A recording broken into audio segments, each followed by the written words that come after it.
Hi, my name is Luna, and I'm 34 years old. Today, I want to share a story that's both sad and funny.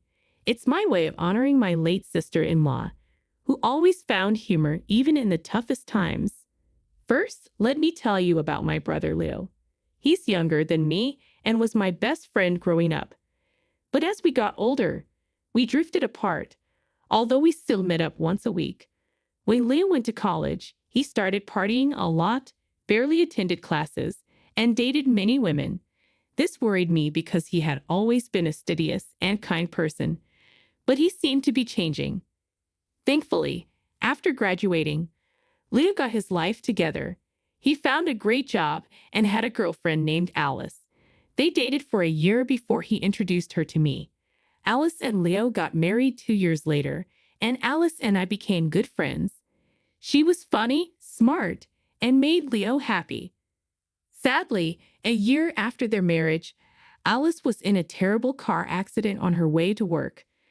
Leo called me, devastated, and I still get chills remembering that call.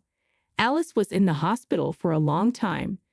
When she was finally discharged, the doctor told us she would live, but she was paralyzed from the waist down.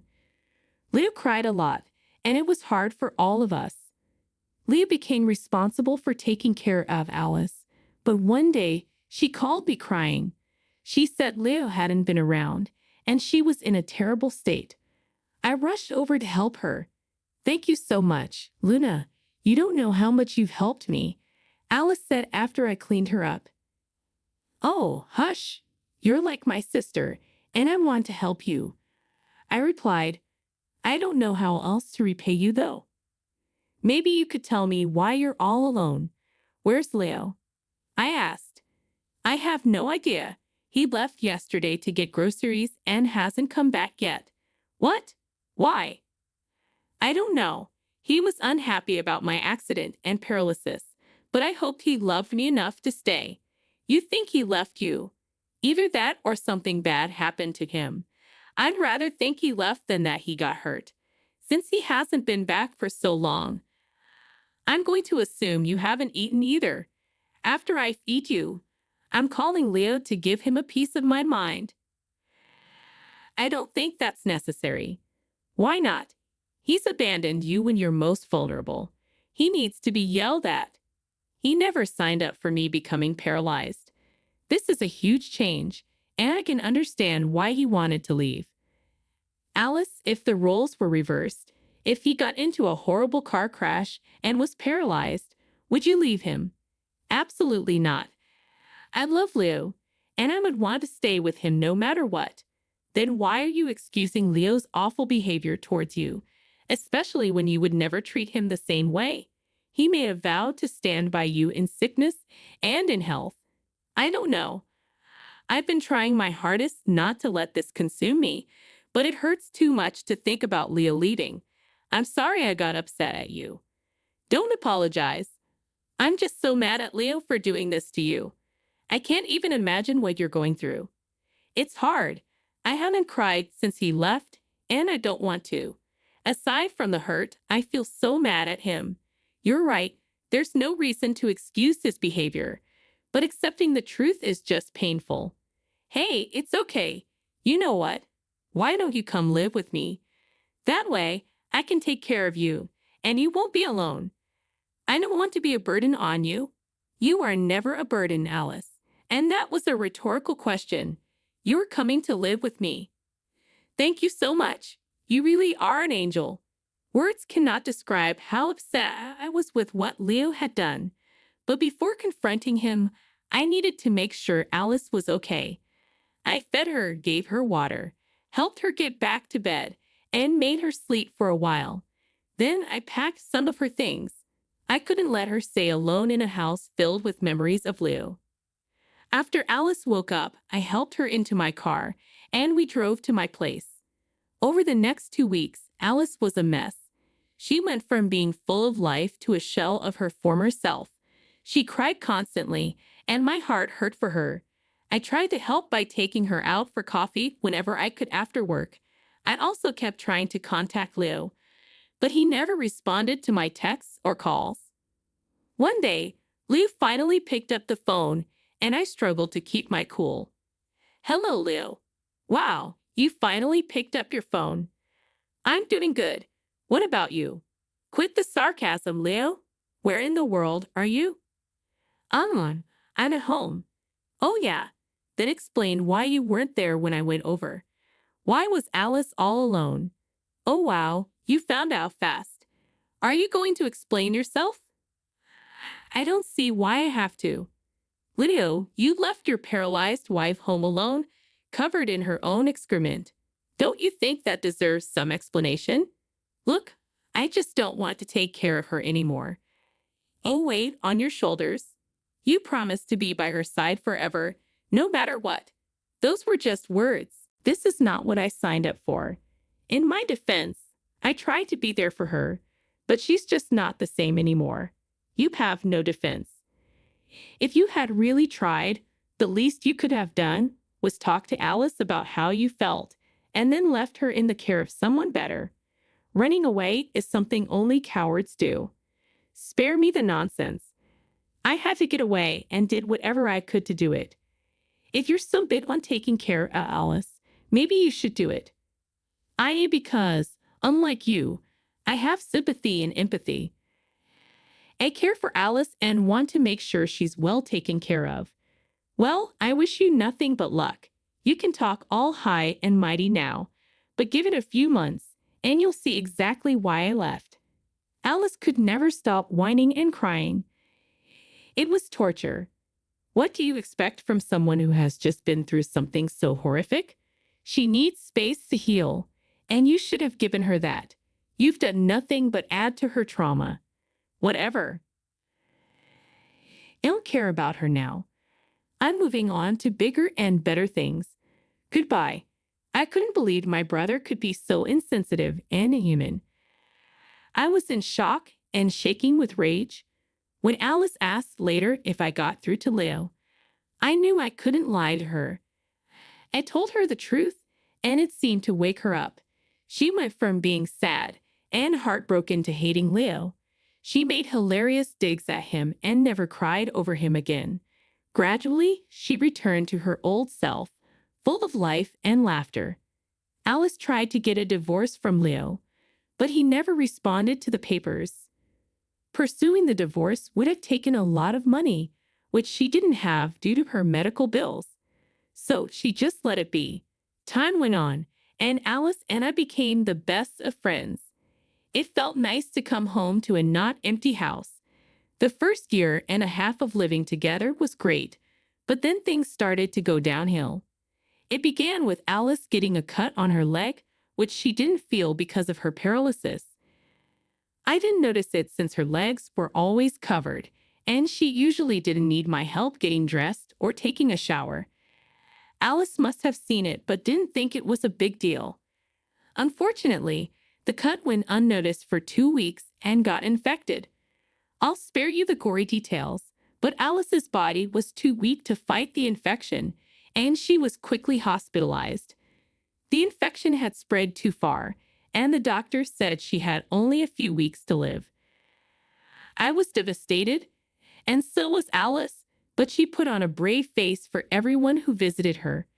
Only I saw her crying at night, and it took everything in me not to break down seeing her like that. Alice's final request was for me to hire a lawyer so she could create her will and to sit by her side until she took her last breath. The first task was easy. The second was not. I was inconsolable for days after Alice passed away. Her funeral was arranged quickly, and her entire family flew out to attend. After the funeral, some of her family members stayed with me. We were all grieving, and it felt nice to not be alone. I had almost forgotten about Leo until he showed up at my house just a week after Alice passed away. "What are you doing here?"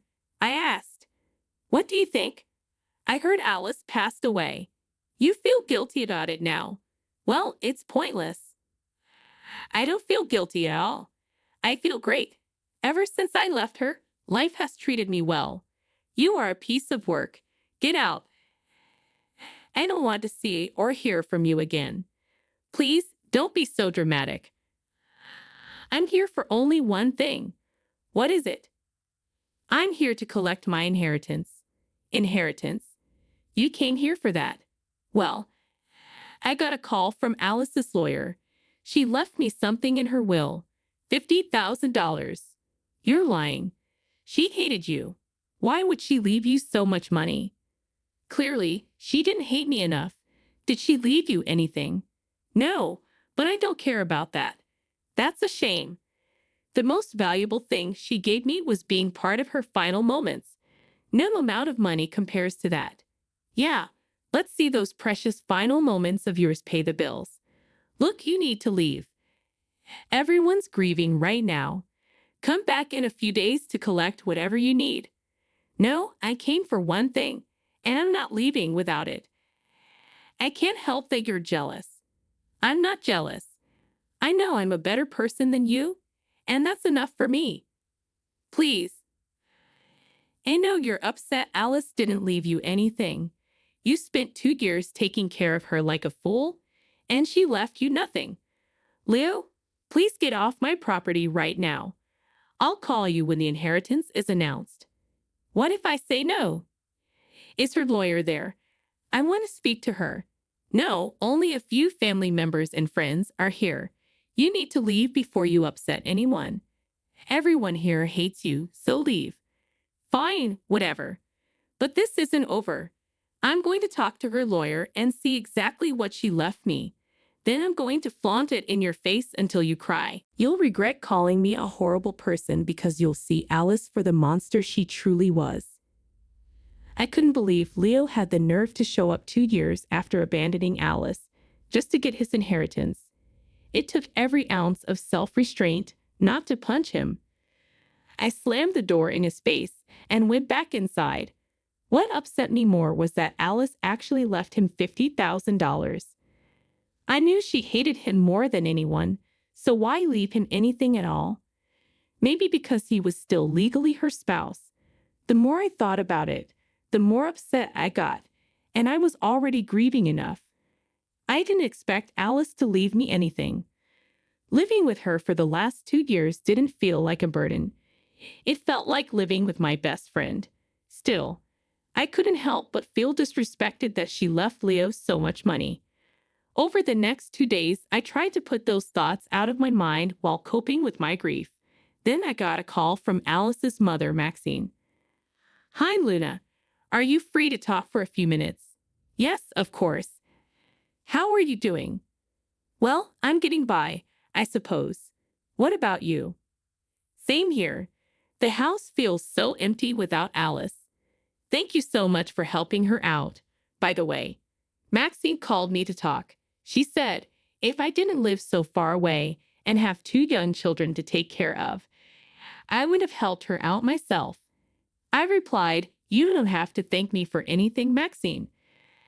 Alice understood your situation and never wanted you to feel bad about not being able to help. I'm just glad I could be there for her. Maxine said, Alice was right. You're an amazing person. It's a shame you're related to that awful brother of yours. I know, and I'm so sorry Alice had to go through everything with him. I never thought he could be so heartless. You have nothing to apologize for. Besides, if Alice hadn't met your brother, she wouldn't have met you either. That's one way to look at it. Why did you call? Is something wrong? I wanted to tell you something about Alice's will. I didn't see the will, but I don't think she left me anything. What are you talking about? She left you her house. What? Leo came over and bragged about how Alice left him $50,000 and nothing for me. Maxine explained. Alice's lawyer called him to tell him about it. But there's more to the story. Alice hated Leo, especially after you helped her see his true nature. She asked her lawyer to call Leo right after she passed to give him his inheritance. But if she hated Leo, why did she leave him $50,000? Aren't you curious about how she had $50,000 to begin with? I am, but I didn't think it was my place to ask. Well, Alice never had $50,000 in cash or her bank account. She had it in Blockbuster gift cards. Wait, what? So she's giving Leo a bunch of useless Blockbuster cards. Yeah, she wanted to leave Leo with one last screw you for abandoning her. Oh my God, that's amazing. Did you really think Alice would leave without giving you something? I wouldn't have minded, but Leo is coming over tomorrow. It would be amazing to see his reaction. Can you record it? Of course, I'll do it for you. I couldn't believe it. Of course, Alice would want to get back at Leo for abandoning her. I was so caught up in my grief that I hadn't thought of it that way. I felt bad for doubting her, but knew she did this to make me happy. I asked Maxine to send me a copy of Alice's will so I could show Leo if needed. Then I texted Leo and set up a meeting for the next day. I went to Alice's house to find the box of Blockbuster cards. I knew she loved movies, but to have that many cards was surprising. I started tidying up the place.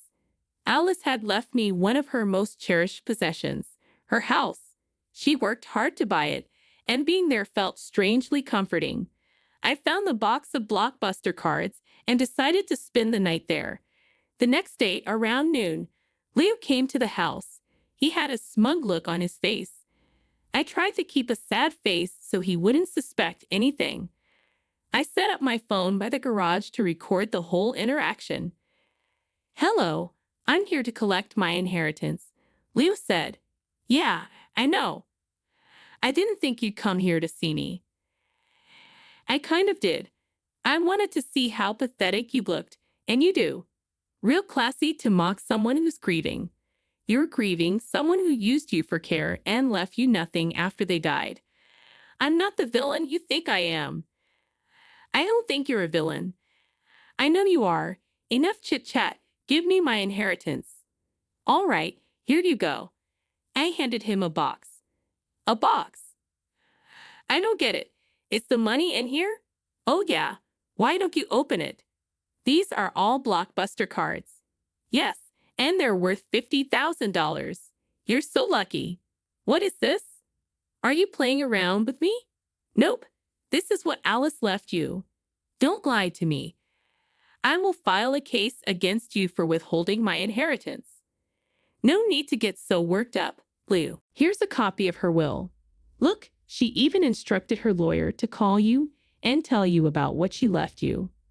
So this was all some sick joke. Did you really expect her to leave money to the fool who left her alone? When Alice first got paralyzed, Leo accused me of convincing her to leave him the joke inheritance.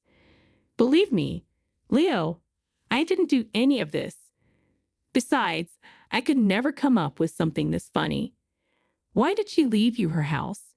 Maybe because I took care of her until she passed. I'm going to take you to court. You're going to regret messing with me. Alice loved me. She did everything I asked her to. There's no way she would have done this to me. Oh, so you admit you only stayed with her to use her. That's lovely to hear. Shut up. The next time you hear from me, it will be through my lawyer. You better be prepared. Do your worst. I doubt you can do anything worse than what you did to Alice." Leo angrily walked away, looking like a child throwing a tantrum. As soon as I closed the door, I burst out laughing. It was the first time I had properly laughed since Alice passed away. It felt like Alice knew this would cheer me up, and it really did. I don't know why Leo thought Alice would actually leave him all that money. Leo stuck to his word and tried to take me to court for influencing Alice to change her will. So I hired a lawyer too. Before we could file an official complaint, our lawyers thought it would be best to try to settle our issues without involving the court by holding a meeting. At this meeting, I showed Leo's lawyer all the proof I had against him.